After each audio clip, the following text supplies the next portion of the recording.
अस्सलाम वालेकुम नाज़रीन, rise and shine Gujranwala programme के साथ मैं हूं आपकी मेज़बान सूफिया। उम्मीद करती हूं कि आप ठीक ठाक होंगे और लाइफ को बहुत ही इंजॉय कर रहे होंगे और ख़ास तौर पर आप सर्दी के मौसम को इंजॉय कर रहे हैं, करें ज़रूर, लेकिन इसके साथ साथ इस चीज़ का ख्याल भी रखें कि अपने आप को सर्दी से महफूज भी रखना है। और जैसा कि आप सब जानते हैं कि 2020 ख़त्म होते जा रहा है और लास्ट वीक चल रहा है, तो मैं कहूँगी कि अक्सर लोग कहते हैं दिसंबर के बिछड़े कभी नहीं मिलते, तो मैं कहती हूँ कि अपनी नाराज़गियाँ वगैरह भी ख़त्म कर लें और अपने जो प्यारे हैं अगर नाराज़गी हैं तो वो ख़त्म कर ले, ताकि नया साल आने से पहले पहले जो सुलह है वो भी हो जाए और गलतियाँ कोताहियाँ भी माफ़ कर दी जाए। पता है ज़िंदगी का कोई पता नहीं है कि कब ज़िंदगी की शाम हो जाए। जब मैं सुबह घर से निकल रही थी तो रास्ते में मैंने देखा एक रिक्शा था, रिक्शे के पीछे ना कुछ अशार लिखे हुए थे। उसमें एक अल्फाज जो मेरी नज़र से गुजरे वो ये थे कि हुनर करता रहा सड़कों पे तमाशा। ये टैलेंट की बात कर रही हूँ। हुनर करता रहा सड़कों पे तमाशा और किस्मत महलों में राज करती रही। इस शेर का मेरे प्रोग्राम के साथ क्या ताल्लुक़ है ये तो आप मुझे बताएंगे मेरे प्रोग्राम के बाद, लेकिन मैं आपको बताऊं कि आज के जो मेरे प्रोग्राम के मेहमान हैं उन्होंने बहुत छोटी उम्र में अपने कैरियर का आगाज़ किया और अपने बहुत से टाइटल, मेडल्स और अवार्ड्स अपने नाम किए। इसके साथ साथ नेशनल और इंटरनेशनल रिकॉर्ड भी कायम किए। मैं अपने प्रोग्राम में वेलकम कहती हूँ मिस्टर उस्मान। अस्सलाम वालेकुम उस्मान, कैसे हैं आप? वालेकुम अस्सलाम, अल्लाह का शुक्र, मैं ठीक ठाक। उस्मान, आपको रेड न्यूज़ में तो सबसे पहले मैं वेलकम कहती हूँ। बहुत शुक्रिया, आप लोगों का भी शुक्रिया मुझे बुलाने के लिए और स्पोर्ट्स को माशरे में उजागर करने के लिए जो आपने ये प्रोग्राम तरजीह दिया है, मैं इसका बहुत शुक्रगुजार हूँ। तो उस्मान, मैं आपसे पहला क्वेश्चन ये करूँगी कि इतनी छोटी उम्र में आपने कैरियर का आगाज़ किया, तो क्या सोची कि इतनी छोटी उम्र में आपको अपने वेट लिफ्टिंग का ख्याल आ गया? बेसिकली मेरा कैरियर का स्टार्ट जो है 1999 से, और चूँकि मेरे वालिद साहब भी खुद इंटरनेशनल वेट लिफ्टर थे और रेसलर थे, तो उन्होंने ही मुझे इस फील्ड में जो है वो एंटर किया और मुझे मेरा जो कैरियर का आगाज़ है, स्टार्ट है, वो फ्री स्टाइल रेसलिंग से है और तकरीबन 4-5 माह बाद रेसलिंग के बाद मैं स्विच किया वेट लिफ्टिंग में। तो वो खुद चूँकि स्पोर्ट्समैन थे, वेट लिफ्टर थे, रेसलर थे, तो उन्हें शौक़ था कि मेरे भी कोई बच्चों में से कोई बेटा मेरा आगे इस काम को लेके चले। तो इस वजह से उन्होंने मुझे जो है ना स्पोर्ट्स फील्ड में जो है ना एंटर किया।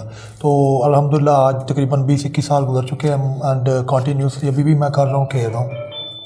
तो आपने इतना मुश्किल काम है, इसको किस तरह से आप मेंटेन करते हैं? क्योंकि इसके लिए तो हमारी हेल्थ का होना बहुत ज़रूरी है, क्योंकि अगर हमें जोर नहीं होगा, हम हेल्दी नहीं होंगे, तो हम किस तरह से इसको मैनेज करेंगे? तो आप किस तरह से इसको मैनेज करते हैं? देखिए, स्पोर्ट्स के लिए जो है ना खाली फिजिकली फ़िट होना ज़रूरी नहीं है, आपको मेंटली भी जो है ना वो फ़िट होना चाहिए। बिल्कुल आपका क़ुव्वत आफ़ज़ा मजबूत होना चाहिए, आपको दिमागी तवाज़ुन आपका जो है ना वो बैलेंस होना चाहिए। तो इसके लिए हम अपनी जिस्मानी वर्जिश के साथ साथ दिमाग की वर्जिश भी करते हैं, अपनी डाइट के साथ साथ अपनी नींद, आराम जो है वो भी पूरा रखते हैं। और चूँकि आपका आराम पूरा होगा तो आपकी रिकवरी पूरी होगी, फिर ही आप ट्रेनिंग सेशंस को जारी रख सकेंगे, नहीं तो आप इंजरी हो जाएगी आपको। तो इसके लिए ये है कि दोनों चीज़ों को बैलेंस रखा जाता है, ट्रेनिंग को भी और रेस्ट को भी। इसके लिए रेस्ट के लिए नींद बहुत ज़रूरी है जो है ना, रात की 8 घंटे की कम से कम, तो वो टाइम से सोना और सुबह टाइम से उठना। तो आप टाइम से नींद पूरी कर लेते हैं? क्योंकि आजकल की जो हमारी नौजवान नस्ल है उनके पास तो सोने के लिए टाइम ही नहीं होता, इसलिए आप बताएं कि आप अपनी नींद किस तरह से पूरी करते हैं? जो अब जब हमारे कंपटीशन नज़दीक हो, मिसाल के तौर पे 3-4 माह रह गए कंपटीशन, फिर हम जो है ना सारा अपना दिन का शेड्यूल जो है ना वो एक बना लेते हैं कि इतने बजे सोना, इतने बजे उठना, इतने बजे ये करना, इतने बजे ये करना। लेकिन जब कंपटीशन सीज़न ना हो तो फिर अपनी मर्ज़ी से जब दिल किया सो गए, जब दिल किया उठ गए। तो लेकिन जब कंपटीशन प्रिपरेशन मोड में होते हैं तब जो है ना वो हम पूरा शेड्यूल के मुताबिक चलते हैं। तो स्पोर्टिव पर्सन आपकी लाइफ में कौन है? क्योंकि किसी ना किसी के पीछे किसी का हाथ होता है, कोई कुछ भी हम काम करते हैं, कोई टीचर होते हैं, उस्ताद या वालिदैन, फ्रेंड, रिश्तेदार। आपका स्पोर्टिव पर्सन कौन है जो आपको यहाँ तक जिसका हाथ है आपको पहुँचाने में? मेरे सपोर्टिव पर्सन तो पहले वालिद साहब हैं जिन्होंने मुझे इस फील्ड में एंटर किया, और दूसरा मेरे उस्ताद नवीद मलिक साहब और आसिफ डार साहब, अल्लाह उन्होंने जन्नत नसीब करे, दोनों फौत हो चुके हैं। ये दोनों मेरे उस्ताद थे। और जो तीसरे मेरे उस्ताद हैं उस्ताद अरशद मलिक साहब, वो आजकल बीमार हैं। और जो अब तंदुरुस्ती दे उनको। आमीन। और जो अभी मेरे कोच हैं पिछले 5-6 साल से, वो बाबर भट्ट साहब हैं, वो भी खुद इंटरनेशनल वेट लिफ्टर हैं। वो मुझे मोटिवेट करते रहते हैं, ट्रेनिंग सेशन भी वही मुझे करवाते हैं। तो ये सब का हाथ है, तो मैं इधर तक पहुंचा और अल्लाह की मेहरबानी है, अल्लाह ताला ने अपना फजल किया। तो इन सब की मेहनत की वजह से जो है ना आज इस मुकाम पे। तो ये जो स्पोर्ट्स की फील्ड होती है इसमें स्पेशली अपने फूड का बहुत ज़्यादा ख्याल रखना होता है, हेल्दी फूड और एक्सरसाइज का, जैसे आपने बता दिया, नींद का। और स्पेशली कौन सी वाकई में कोई अलग से फूड होती है? ज़ाहिरी बात तो होगी, लेकिन आप हमारे नाज़रीन को बताएं ना कि वो कौन सी ऐसी खुराक में ऐसा क्या इस्तेमाल किया जाता है जिसमें आप फिट अपने आप को रख सकते हैं? देखें, डाइट में एक चीज़ मेन ये है कि डाइट आपकी होनी चाहिए। डिपेंड करता है कि आप ट्रेनिंग सेशंस में है या आप कंपटीशन फेज में है। ट्रेनिंग फेज़ की डाइट और है, कंपटीशन फेज़ की डाइट और है। अगर आप ट्रेनिंग फेज़ में है तो फिर आप डाइट आपकी मतलब कि टाइम जो सी मर्ज़ी आप यूज़ कर लें वो मसला नहीं होता। लेकिन जब आप कंपटीशन फेज़ में तो फिर आपको स्पेसिफिक डाइट यूज़ करनी है। मिसाल के तौर पे आपको ट्रेनिंग से पहले कार्बोहाइड्रेट्स यूज़ करने हैं, जिसमें ग्रीन वेजिटेबल्स आ जाते हैं, ड्राई फ्रूट आ जाते हैं, नेचुरल। हाँ जी, नेचुरल डाइट मैं आपको बता रहा हूँ। इसके अलावा सप्लीमेंट्स भी हैं, उस पर भी मैं आने लगा। और उसके बाद आपको जो सबसे मोस्ट इंपॉर्टेंट चीज़ है जो आपको चाहिए ट्रेनिंग फेज़ में भी और कंपटीशन फेज़ में भी, वो है प्रोटीन। और ट्रेनिंग की रिकवरी के लिए उसमें अगर आप नेचुरल में जाएं तो वो बीफ में सबसे ज़्यादा है, बीफ यूज़ किया जाता है। या अगर आप बीफ नहीं यूज़ कर रहे तो फिर आपको सप्लीमेंट परचेज़ करना पड़ता है मार्केट से, क्योंकि सप्लीमेंट में आपकी जो बॉडी को जो मतलूब है वो मकदार वो आपको पूरी होती है, जिससे आपकी रिकवरी पूरी रहती है और आप नेक्स्ट ट्रेनिंग सेशंस के लिए आने वाले दिनों के लिए प्रिपेयर रहती है आपकी बॉडी। तो ये इस तरह डाइट प्लान जो है ना वो हम बनाते हैं अपना। और ज़्यादातर हमारा होता है कि स्टीम हुआ और बॉयल हुआ डाइट को यूज़ करते हैं, बीफ वगैरह को, वेजिटेबल वगैरह को। प्रोटीन एग में और चिकन वगैरह में, प्रोटीन चिकन फिश हो गई, उसमें बहुत प्रोटीन, इस तरह बीफ में बहुत हाई प्रोटीन होती है उसमें भी। तो इस तरह नेचुरल डाइट में हम ये चीज़ें यूज़ करते हैं। तो इसमें आप इंटरनेशनल भी आप खेल चुके हैं, तो नेक्स्ट है कोई प्लान इंटरनेशनल खेलने का या बस नहीं? इंशाल्लाह ताला ये तो आपको पता है, जैसे वर्ल्ड पैंडेमिक था 2020 कोविड-19 के बहुत सी चीज़ें स्टॉप हो चुकी हैं, बिजनेस वगैरह, ऐसे बिल्कुल ऐसे ही है। तो इंशाल्लाह ताला 2021 में जो है वो कंपटीशंस का फिर से आगाज़ है, नेशनल का भी, इंटरनेशनल्स का भी। तो जैसे ये स्टॉप हो चुकी है कोविड-19 के तहत स्पोर्ट्स, तो कि ये जो हमारे खिलाड़ी हैं, न्यू टैलेंट है, तो इनको तो काफ़ी ज़्यादा हेडेक्स होंगी, क्योंकि अगर तो प्रॉपर बंदा एक्सरसाइज वगैरह करता रहता है, अपनी डाइट का प्रॉपर ख्याल रखता है, तो वो तो ठीक है। लेकिन जब हम कट ऑफ हो जाते हैं तो फिर हमें ज़्यादा मेहनत करनी होती है इसके लिए। बिल्कुल, मैं आपकी बात से इत्तेफाक करूँगा। जो यंग टैलेंट है जिनके पास, मतलब मेरे पास तो जॉब है, डिपार्टमेंट है, जिस डिपार्टमेंट की वो मैं रिप्रेजेंट करता हूँ, पाकिस्तान वापडा। लेकिन जो यंग टैलेंट है जिसके पास जॉब नहीं है, फिर कोविड-19 आ गया, ब्रेकडाउन हो गया, स्पोर्ट्स इवेंट्स खत्म हो गए सारे, तो जिसके पास जॉब नहीं है, सोर्स ऑफ इनकम नहीं है, तो वो अपनी स्पोर्ट्स को जारी नहीं रख पाएगा। बिल्कुल ऐसा ही है, उसको जरिए मुआश के लिए कुछ ना कुछ तो करना है। तो वो बहुत सी यूथ ऐसी है जो स्पोर्ट्स को छोड़ के जिंदगी के दूसरे मामलात की वजह से अपनी जॉब में कोई लग गया, कोई किधर मुलाजमत, कोई किधर मुलाजमत, वो स्पोर्ट्स छोड़ गए। तो इससे बहुत नुकसान हुआ है स्पोर्ट्स के शोबे को स्पेशली, क्योंकि इसके लिए ऑल टाइम हमने अपने आप को मेंटेन रखना होता है, एक्सरसाइज करनी होती है। नाज़रीन, वक्त है यहाँ पे एक छोटी सी कमर्शियल ब्रेक का, हमारे साथ रहेगा, कहीं मत जाइएगा।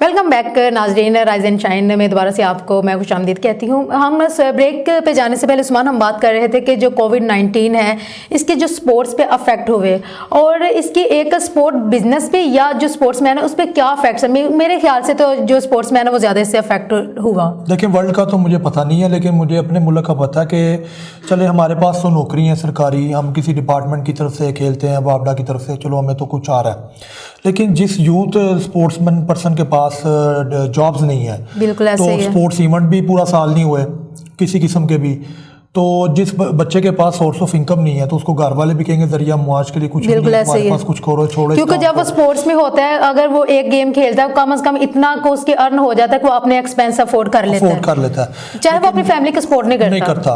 फैमिली की सपोर्ट तो आप कर ही नहीं कर सकते। ठीक है, तो जब वो कोविड-19 की वजह से सारा कुछ स्टॉप हो गया, कंपटीशन भी कोई नहीं, तो जिनके पास जॉब नहीं थी, सोर्स ऑफ इनकम नहीं था, फिर उन बच्चों को मजबूरन कोई और छोड़ के, हाँ जी, कोई और शोबा, मुलाजमत, कोई किसी किस्म का भी अपनी जिंदगी, उनका तो टाइम वेस्ट ही हुआ ना। अगर उन्हें 5-10 साल गुजारे तो उनकी तो मेहनत जाया होगी उनकी। बिल्कुल ऐसे ही है। तो ये एक बड़ा असर पड़ा है स्पोर्ट्स के शोबे पे, पूरी दुनिया में पड़ा है। पाकिस्तान में आपको पता ही है जिस तरह के हमारे मुल्क का स्टैंडर्ड है स्पोर्ट्स का या जो हालात है, हमें ज़्यादा अफेक्ट हुए हैं। क्योंकि अक्सर मैंने देखा जो स्पोर्ट्स में बच्चे होते हैं वो ज़्यादातर मिडिल क्लास के ज़्यादातर ऐसे ही होते हैं, तो उनमें अगर फैमिली तो उनको ज़रा भी सपोर्ट नहीं कर रही होती, लेकिन वो अपने ही बलबूते चल रहे होते हैं। तो जब उन्होंने गेम ख़त्म हो गई, तो कोविड-19 के तहत जब नहीं चल रही, तो वो जब बिल्कुल अपने हार के घर में बैठ गए, तो घर वाले ने तो उन्हें किसी सूरत पे सपोर्ट नहीं करना। लेकिन मैं घर वालों से रिक्वेस्ट करूँगी काइंडली इनके हाल पे कुछ रहम करें और इनके फ्यूचर को आप ना ब्रेक करें, जहाँ तक हो सकता है आप इनकी हेल्प करें।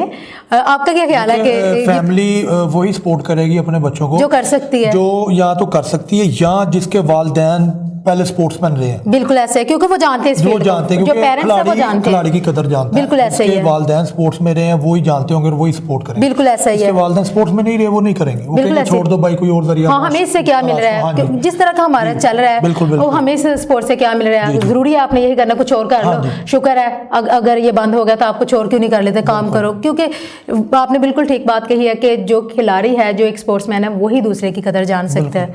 तो हुकूमत क्या सपोर्ट कर रही है? आप ने वो सिंपल पहले बात होगी, लेकिन फर्दर आप इस पे क्या कहेंगे? देखें, पाकिस्तान गवर्नमेंट, आपके चैनल के थ्रू मेरी पाकिस्तान गवर्नमेंट को यही अपील है, ये गुजारिश है कि खिलाड़ी की कदर करनी चाहिए, खिलाड़ी को उसके हक से नवाजना चाहिए। जिस तरह ये क्रिकेटर्स के साथ सलूक करते हैं, बहुत अच्छा सलूक करते हैं, मतलब कि उनको इतने इतने पैसे और इतनी इतनी प्रॉपर्टीज़ या जिस तरह भी नवाज रहे हैं, बहुत अच्छी बात है। लेकिन सारे खिलाड़ियों के साथ मतवाजी सलूक होना चाहिए, बराबर का सलूक होना चाहिए। मतलब हर जो स्पोर्ट्स की कोई भी फील्ड है, उनके साथ मतवाजी सलूक होना चाहिए। जैसे क्रिकेट है, और सेम जैसे आप वेट लिफ्टिंग है, बॉक्सिंग है, हॉकी इवन हमारा नेशनल खेल है, नेशनल हॉकी जो बिल्कुल ऐसे, उसके भी हालात बहुत बुरे जा रहे हैं। नेशनल कौमी खेल है हमारा वो, तो उसके भी बुरे हाल है। तो खिलाड़ियों को बराबर नवाजें, इस तरह हौसला अफजाई होगी। अगर आप सिर्फ एक ही स्पोर्ट्स को नवाजते जाएंगे, हौसला अफजाई करते हैं, बाकी खेलों वाले जो वो देखते हैं जब, तो वो फिर हौसला शिकनी होती है। ऐसे ही है, ऐसे ही है, बिल्कुल। तो फिर बहुत से लोग जो है, बहुत से टैलेंटेड स्पोर्ट्स पर्सन है, वो अपनी अपनी स्पोर्ट्स छोड़ जाते हैं। बिल्कुल ऐसा ही है। तो मेरे ख्याल से आपने इतनी छोटी जब एज में अपने कैरियर का आगाज़ किया, कितने साल के थे आप जब? मैं तकरीबन 11 साल का था जब मैंने स्पोर्ट्स का आगाज़ किया। तो आपको 20 साल हो गए इस फील्ड में। जी। तो मेरा कहना यह है कि अगर हमें किसी फील्ड में 20 साल हो जाते हैं, तो अगले 20 साल तो हमें बैठ के खाना चाहिए। मैं ये नहीं कहती कि मुकम्मल तौर पे, लेकिन हमें टेंशन नहीं होनी चाहिए, अपनी अर्न की टेंशन नहीं होनी चाहिए जब हमने 20 साल किसी इदारे को दिए हैं। तो आप क्या कहते हो? देखिए, वर्ल्ड का तो पता नहीं है, वर्ल्ड में तो सारी स्पोर्ट्स को मुझे पता है कुछ ना कुछ मिलता है और उधर के प्लेयरों को बहुत नवाजा जाता है इज्जत से। लेकिन पाकिस्तान में अगर आप कहें कि 20 साल किया और अगले 20 साल आप आराम से बैठ के खा लें, तो फिर शायद मैं भी शायद क्रिकेटर बन जाता। अगर आप क्रिकेटर होते तो अभी मेरे ख्याल से आपने बैठे होना था, फ्री में बैठे होना था, किसी किस्म की टेंशन नहीं है। किसी किस्म की टेंशन नहीं। लेकिन ये इस मुल्क की बदकिस्मती है कि ये सिवाय क्रिकेट को इनको कुछ नज़र भी नहीं आता है। और इलेक्ट्रॉनिक मीडिया से भी मेरी यही शिकायत है कि सिवाय क्रिकेट को वो ना किसी स्पोर्ट्स को दिखाते हैं। नहीं, देखे हमारा रेड न्यूज़ तो हर कोई भी फील्ड है, कोई भी स्पोर्ट्स है, उसको दिखाता है। हम तो टैलेंट को खुद सर्च करके कहते हैं भी आए, अपने इस चैनल के थ्रू अपना पैगाम दें। देखें, ये ईरान, अगर मैं अपने नेबर कंट्री ईरान की बात करूं, तो उधर उनके न्यूज़ चैनल को गवर्नमेंट ने एक टाइम दिया हो कि इतने टाइम में रोज़ाना आपने 2 घंटे कुश्ती दिखानी है, एक चैनल ने 2 घंटे वेट लिफ्टिंग दिखानी है, एक चैनल ने 2 घंटे साइकिलिंग, एक टारगेट मिल गया। हाँ जी, वो उनकी इलेक्ट्रॉनिक मीडिया ने दिखाना ताकि उनकी यूथ में शौक और शऊर पैदा हो स्पोर्ट्स का। हर जो भी फील्ड है स्पोर्ट्स की, 2-2 घंटे दिखानी रोजाना, बड़े से बड़े चैनल ने भी। लेकिन हमारे तो कंपटीशन हो, तो वो भी कोई इंटरनेशनल कंपटीशन हो तो। मैं सॉरी टू से, अगर मैं वो निजी चैनल का नाम नहीं लेना चाहता, स्पोर्ट्स के नाम के प्रोग्राम है, स्पेशल स्पोर्ट्स के नाम के चैनल है इवन, लेकिन चल सिर्फ क्रिकेट की गुफ्तगू रही है, पूरा दिन शो क्रिकेट पे हो रहा है, और नाम क्या है? Sports channel. ये कौन से स्पोर्ट्स चैनल? आप क्या कहने का मतलब है कि स्पोर्ट्स चैनल नहीं क्रिकेट चैनल? वो तो क्रिकेट चैनल हो गए ना, फिर स्पोर्ट्स चैनल चला ना हुआ। सारा दिन क्रिकेट के टॉक शोज चल रहे हैं और क्रिकेट के ऊपर ही बातें चल रही हैं, क्रिकेट की हाईलाइट्स दिखा रहे हैं, कुछ भी नहीं दिखाना, को पुराने मैच दिखा रहे हैं। मतलब उस्मान बहुत ज्यादा, मतलब अंदर से ना, बस इस मुल्क की, मैंने आपको जैसे कहा, बदकिस्मती है, इनको टैलेंट की कदर नहीं है। और जो आने वाले हालात मैं देख रहा हूँ, मैं आपको सच बात बोलूँगा, अब आने वाले वक्तों में पाकिस्तान की स्पोर्ट्स मुझे ख़त्म होती हुई नज़र आ रही, और ये बड़ी अफसोस की बात है और सोचने वाली बात। बिल्कुल ऐसे ही है, ऐसा होना नहीं चाहिए, लेकिन हमारी तो दुआ है कि ऐसा ना हो, क्योंकि ये भी एक अच्छा प्रोफेशन है। और ये इसमें हमारी यूथ, असल में मैं कहती हूँ यूथ वही है जो हमें स्पोर्ट्स वगैरह में नजर आती है, अपने मुल्क का सफीर होता है। बिल्कुल ऐसे ही है, और अपने मुल्क को रिप्रेजेंट करता है, और अपने मुल्क का उसका मुल्क उसकी वजह से बाहर पहचाना जाता है जब वो मेडल जीता और फ्लैग ऊपर जाता है। ऐसे ही है। तो अगर ये ख़त्म हो, मुझे तो स्पोर्ट खतरे में नज़र आ रही है आने वाले वक्तों में। अल्लाह करे ना ऐसा कोई हो, लेकिन जो हालात चल रहे हैं ना, वो इसी से मुझे यही नज़र आ रहा है। तो आपने कहा कि आप तो फिर भी जॉब करते हैं, तो आप उन स्पोर्ट्समैन को क्या कहेंगे जो जॉब नहीं करते? क्या उनको कंटिन्यू रखना चाहिए अपनी स्पोर्ट्स को, या इधर ही ख़त्म कर देना चाहिए? क्योंकि उनका भी तो कैरियर है, उनका भी तो फ्यूचर है। मेरा उनके लिए यही पैगाम है, जो लड़के मेहनत कर रहे हैं, यूथ वाले, और जो स्पोर्ट्स में अपना नाम बनाना चाहते हैं और मेडल विन्स करना चाहते हैं, नेशनल इंटरनेशनल, और उनके पास ज़रिया मुआश नहीं है, लेकिन मैं उनको हौसला शिकने की बजाय ना हौसला अफजाई करूँगा कि अच्छे दिन देखने के लिए ना बुरे दिन देखने पड़ते हैं। जब तक आप बुरे दिन नहीं देखोगे अच्छे दिन नहीं देख सकते। तो अगर अच्छे दिनों का इंतजार करें, आपके स्पोर्ट्स में कुछ एज लिमिट्स होती हाँ हैं, जी। तो अगर वो अच्छे दिन का इंतजार करते करते उनकी ओवर एज हो जाए तो उन्हें कहा जाता है भी आप ओवर एज हो गए हैं, ओवर वेट हो गए हैं, तो बाय बाय। तो फिर क्या करना चाहिए इस चीज़ के लिए? देखिए इसमें ये भी चीज़ है ना, अगर इंसान की नीयत साफ है और मेहनत जारी रखे ना, तो अल्लाह ताला कभी भी मेहनत ज़ाया नहीं करता, किसी ना किसी रंग में उसको सिला ज़रूर मिलता है। ये हकीकत तो वो है। इंशाल्लाह उनको सिला ज़रूर मिलेगा। वक्ती तौर पर बंदा डिसार्ड ज़रूर होता है कि यार मैंने इतने साल मेहनत की, ये सब कुछ भी किया, भूखे भी काटी, जेब में भी कुछ नहीं था, ख्वाहिशात को भी दबाया, फिर भी कुछ नहीं मिले, लेकिन मिलेगा इंशाल्लाह ताला। इंशाल्लाह हमारी तो दुआएं, ऐसे जो स्पोर्ट्समैन हैं उनके लिए हमारे दिल से दुआ है, उस्मान की भी और मेरी भी स्पेशली ऐसे लोगों के लिए दुआ है। और स्पॉन्सर्स जिनको बोलते हैं, तो वो क्या है कि एक मैं कहती हूँ एक स्पॉन्सर हो तो ही वो बंदा आगे जा सकता है। किसी भी अगर आप वर्ल्ड में किसी भी न्यूज़ चैनल स्पोर्ट्स के देख लें, स्पॉन्सर बाय कुछ ना स्पॉन्सर बाय भी, और किसी भी प्लेयर को या कोई भी इवेंट लगा लॉन टेनिस का, जो भी बिल्कुल ऐसे ही है, टी शर्ट्स पे, उनकी किट पे, रैकेट पे, जो भी उनकी स्पोर्ट्स एक्सेसरीज है उस पे किसी ना किसी कंपनी का मोनो, बिल्कुल ऐसे कंपनी मींस के वो कंपनी स्पॉन्सर्स कर रही है।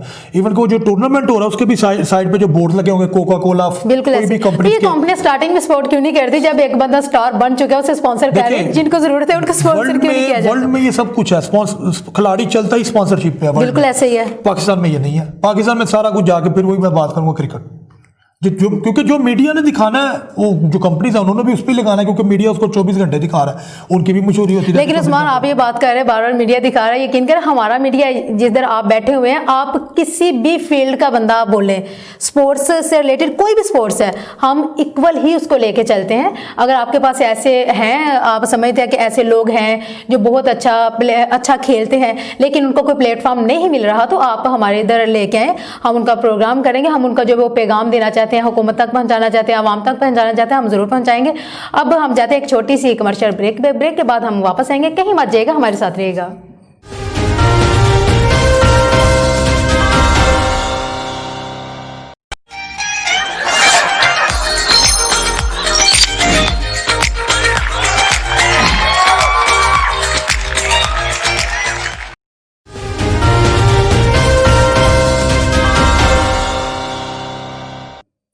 वेलकम बैक नाज़रीन, rise and shine Gujranwala programme में खुश आमदीद।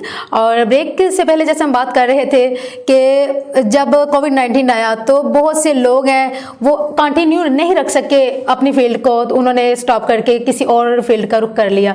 तो वो तो थी, उस्मान ने अपना सिंसियरपन दिखाया कि हमारे जो स्पोर्ट्समैन हैं इनके दिल में, मैं जो सुन रही थी आप भी सुन रहे हैं कि इनके दिल में बहुत ज़्यादा हमदर्दी है। वो कह रहे थे कि एक स्पोर्ट्समैन ही एक दूसरे का दर्द समझ सकता है। बिल्कुल ये बात वाकई बिल्कुल दुरुस्त कह रहे थे। तो आपको मैं बताते चलूं कि उस्मान ने भी तो कुछ ऐसा किया कि एक उस्मान आपने भी तो टिकटॉक की तरफ आ गए, क्या आपने फील्ड को लीव आउट कर दिया या एंटरटेनमेंट के लिए जस्ट टिकटॉक को आपने स्टार्ट किया है? नहीं, मैंने अपनी जो मेरी रियल लाइफ फील्ड है स्पोर्ट्स की, मैंने उसको लीव नहीं कतई तौर पे नहीं किया। मैंने टिकटॉक को एज ए एंटरटेनमेंट और एज ए एंटरटेनर बस ज्वाइन किया। और शायद जब मैंने देखा कि मेरा टिकटॉक्स वगैरह और अकाउंट अच्छा हो गया टिकटॉक का, सोशल ऐप का, तो फिर मैंने अपनी जो वेट लिफ्टिंग की वीडियोस थी वो भी अपलोड करना शुरू की। उस पर भी मुझे अच्छा फीडबैक मिला।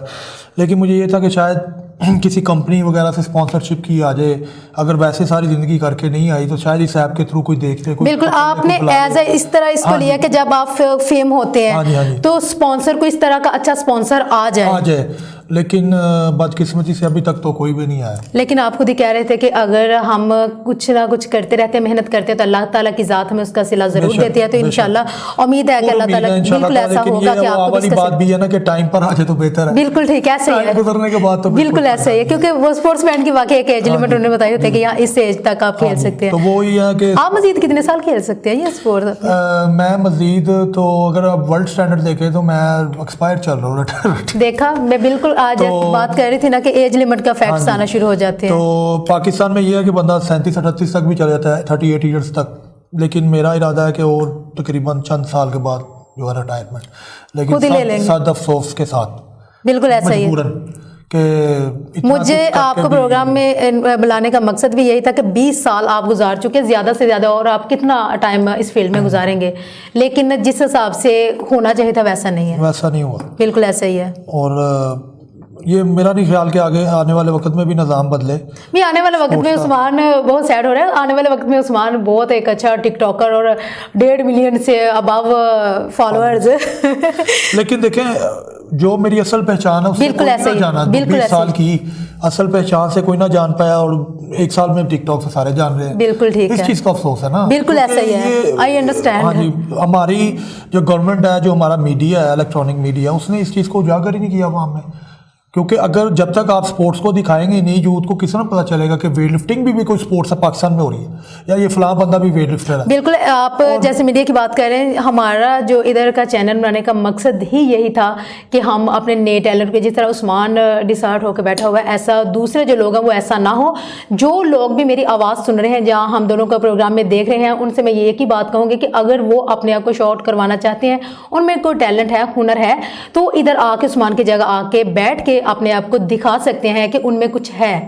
ताकि अगर इतने साल गुजरने के बाद इनको अफसोस है, तो मैं नहीं चाहती कि किसी और पर्सन को भी इस तरह का अफसोस हो कि मीडिया ने उनका साथ नहीं दिया, क्योंकि रेड न्यूज़ चैनल आपका अपना चैनल है।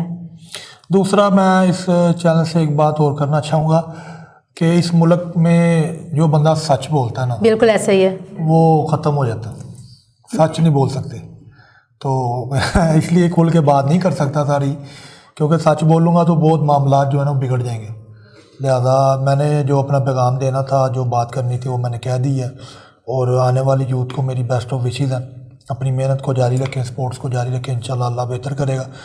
और दूसरा, गवर्नमेंट को भी जो मैंने अपील करनी थी, रिक्वेस्ट करनी थी, वो भी कर कुछ एक तो आपने ये बात की कि आप सच बोल नहीं सकते, और बहुत से चैनल ऐसे हैं जहाँ पे आप सच बोलेंगे उधर दिखाया नहीं जाएगा, लेकिन हमारा जो चैनल है यहाँ पे सच तो दिखाया जाएगा, क्योंकि अल्हम्दुलिल्लाह यहाँ पे कोई भी बात की जाती है उसे हाइड नहीं रखा जाता, हम आवाम तक ज़रूर पहुँचाते हैं।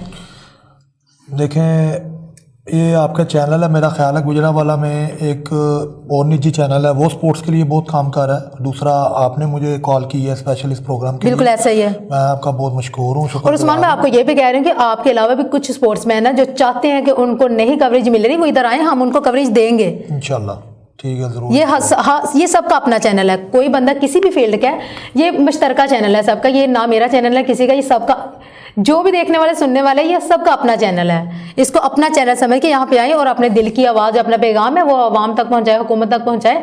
आपके पास एक प्लेटफॉर्म है, आप इसको इस्तेमाल कर सकते हैं, और ताकि कल को किसी को कोई शिकवा न रहे कि हमें कोई प्लेटफॉर्म नहीं दिया गया था। और उस्मान, आप हमें टिकटॉक के मतलब अपनी लाइफ में बताएं कि भाई टिकटॉक, अच्छा आप रिटायरमेंट इसीलिए ले रहे हैं कि नेक्स्ट आपका टिकटॉक को कंटिन्यू रखने का इरादा है? देखें, रिटायरमेंट तो ये है कि एक एज लिमिट भी है कि मैं उस एज से ज़्यादा तो अगर करूँगा तो फिर नुकसान हो जाएगा। अगली एज में जाके आप टिकटॉक बनाएंगे? अगली एज ये फिर जो दौर के साथ चल रहे हैं वही आपको पता आगे बढ़ सकता है। अब अगला सारा सोशल मीडिया का दौर है, सोशल ऐप्स पे जिसके अकाउंट्स अच्छे हैं या जो मेहनत कर रहा है वही आगे जा रहा है, अपनी पहचान बना रहा है। तो मैं भी अपनी ट्राई करूँगा लाक स्पोर्ट्स से रिटायरमेंट लेने के बाद फिर टोटली ध्यान, टोटली फोकस जो है, टोटली मेहनत जो है, जो 20 साल उधर गुजारे फिर इधर भी अपना लाक आजमाएंगे। आपको क्या लगता है उधर 20 साल गुजारे और इधर 1-2 साल गुजारे?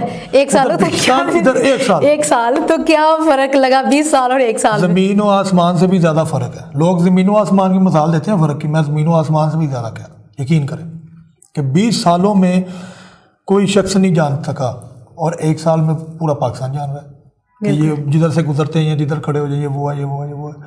वो वेट लिफ्टिंग करते रहे हैं, कोई किसी ने नहीं जाना। हालांकि वो एक बहुत पॉजिटिव और एक बहुत अच्छी, अपने मुल्क को रिप्रेजेंट करना, 22-24 करोड़ आवाम में से जाके फिर मेडल भी जीतना, फिर रिकॉर्ड भी इंटरनेशनल करना। और फिर स्पोर्ट्स के लिए तो स्पेशल गॉड गिफ्ट लोग होते हैं, गॉड गिफ्ट लोग होते हैं जो स्पोर्ट्स में जाते हैं, वरना इतनी आवाम है 24 करोड़, मैं ही क्यों?